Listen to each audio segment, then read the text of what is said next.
ఏయ్ బండోడా, ఏంటి సార్? ఆవిడికి 1000 రూపాయలు ఇస్తానన్నానని వెళ్ళి చెప్పావు. అలాగే సార్.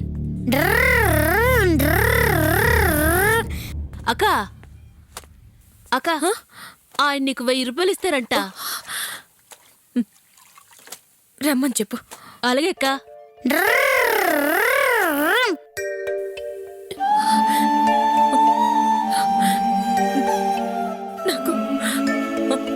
నాకు ఈ 1000 రూపాయలు వద్దు. నాకు 25,000 కావాలి.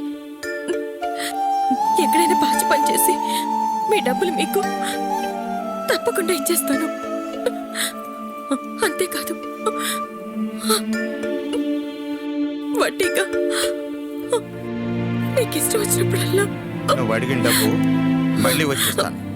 ఇప్పుడు 1000 రూపాయలు ఉన్నాయి, రా.